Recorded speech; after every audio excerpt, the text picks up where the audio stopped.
Bom dia! Está começando o primeiro episódio do Serra Cervejeira, o podcast de entrevista da turma de Engenharia de Alimentos do IFSC Campus Urupema. Entrevistamos hoje a Ana Luísa Arruda. Ela é engenheira agrônoma pela UDESC, mestre em produção vegetal pelo Centro de Ciências Agroveterinárias, UCAV, da UDESC, e possui especialização em manejo de pomares de macieira e pereira pelo IFSC Campus Urupema. Atualmente é doutoranda em produção vegetal pelo UCAV, com experiência em micropropagação vegetal. Espero que gostem da entrevista.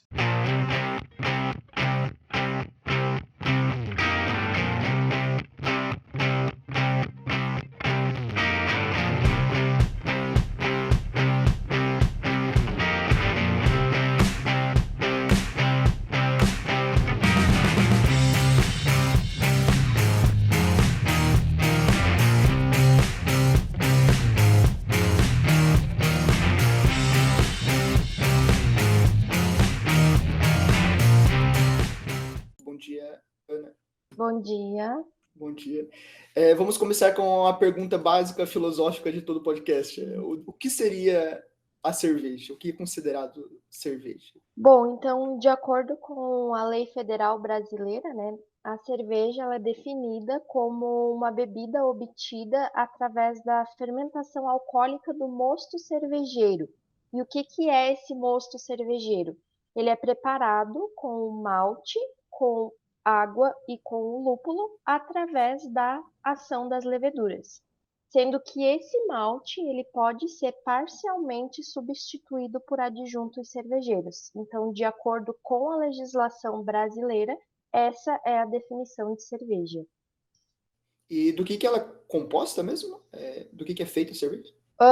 Nós temos a lei da pureza alemã, né, que ela definia que a cerveja ela poderia ser produzida apenas com malte, com a água e com o lúpulo.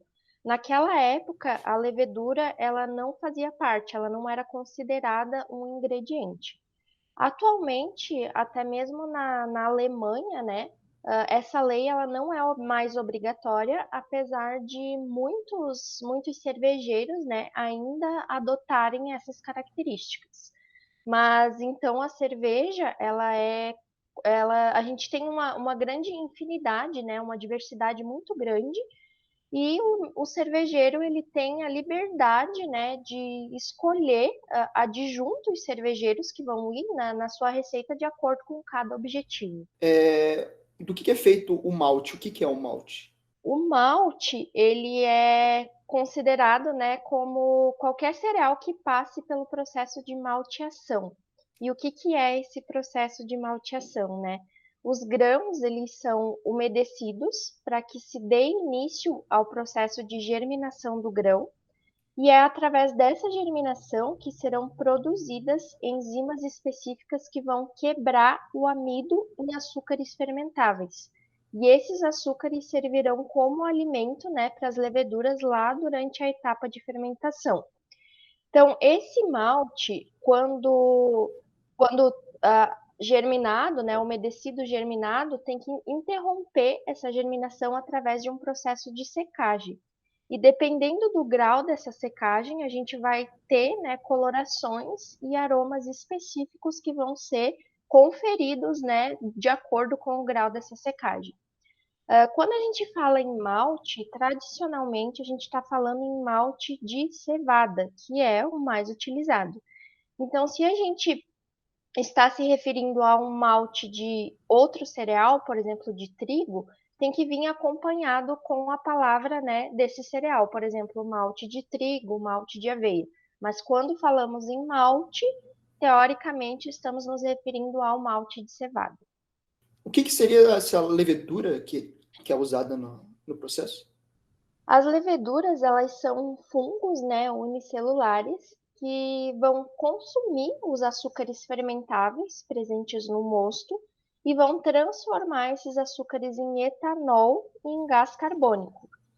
Existem milhares, né, de espécies de leveduras, mas a maioria delas ela não é indicada para a produção de cervejas.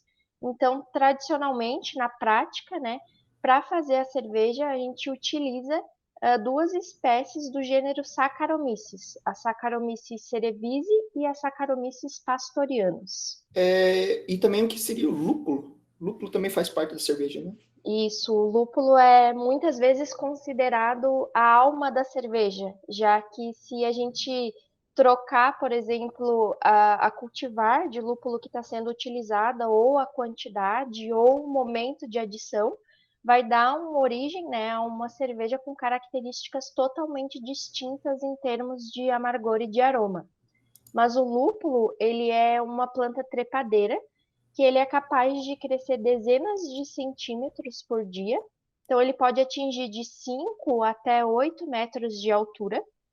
É uma planta originária das regiões de clima temperado do hemisfério norte e que produz inflorescências que também são chamadas de cones.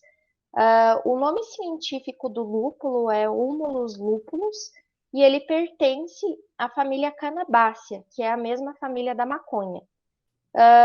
Tradicionalmente, nos cultivos comerciais, somente os cones provenientes das plantas femininas são utilizados, porque eles contêm em torno de 150 vezes mais resinas desejáveis do que se comparados aos cones que são provenientes das plantas masculinas.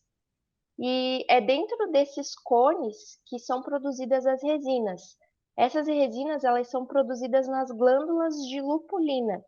E a gente pode destacar como compostos, né, provenientes dessas resinas, os alfa-ácidos, que são responsáveis pelo amargor da bebida, e os beta e os óleos essenciais, que são responsáveis pelo aroma da cerveja.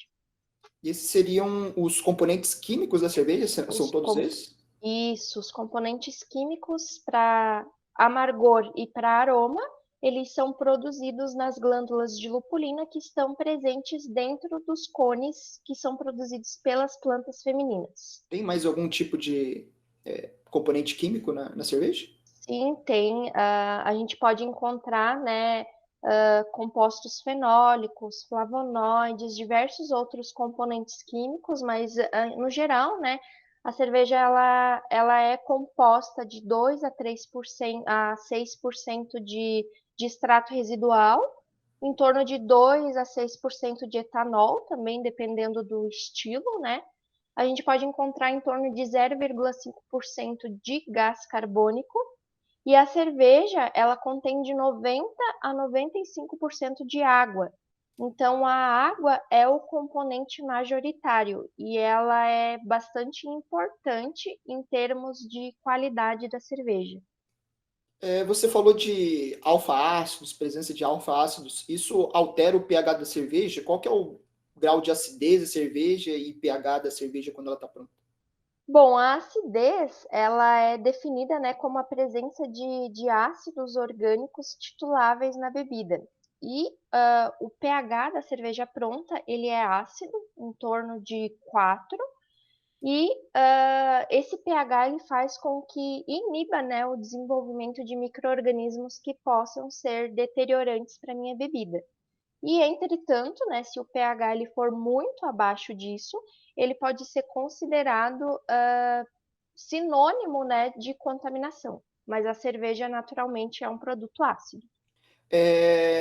Outra pergunta seria se essa cerveja, com todos esses compostos químicos e todos esses processos, ela faria mal ou bem à saúde? Sim, a cerveja ela é composta, né, por diversas substâncias, como por exemplo, os compostos fenólicos, né, os flavonoides, o etanol, o próprio lúpulo.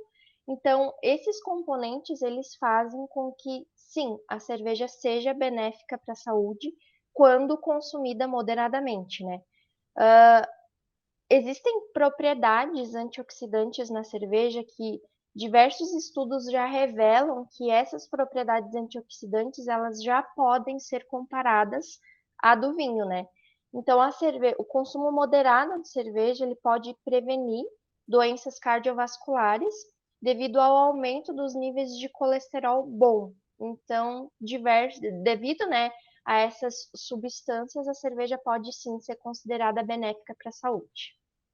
E quanto a esse negócio de benéfico para a saúde, no caso de na hora de engordar, dizem que a cerveja pode dar aquela barriguinha, né?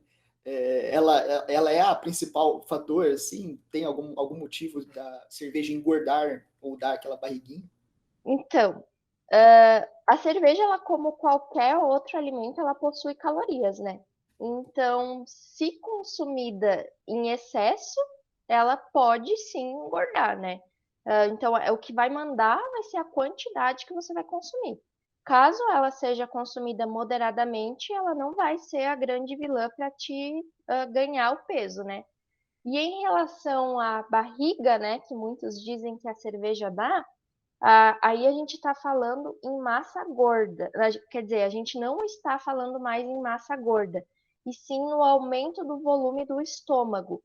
Então, assim como ela possui calorias e ela pode engordar, se consumida em excesso, ela também pode contribuir para o aumento no volume do estômago, assim como as outras bebidas gaseificadas, né? Então, novamente, o que vai mandar é a quantidade. Se você consumir muito, a cerveja ela pode, devido ao gás carbônico, né, pode contribuir para esse processo de aumento no volume do estômago.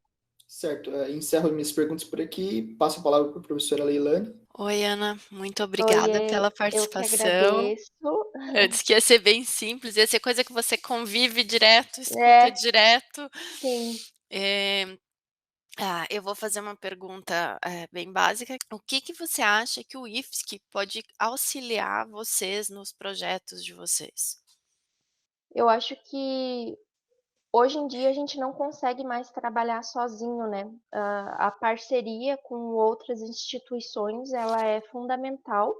Então a gente tem ideias de projetos, né, com a parte da cerveja, e que elas necessitam de outros profissionais que não seja somente o engenheiro agrônomo, né? Como, por exemplo, tecnólogo em alimentos, né? Então, essa diversificação de profissionais e diversificação de instituições, com certeza é fundamental, né, para contribuir com o avanço, né, dos projetos. Então tá, eu agradeço novamente a sua participação, agradeço o Michael por conduzir. Muito obrigada, Ana. Até a Obrigada gente a se você. conversar. Muito obrigado pela Tá participação. bom.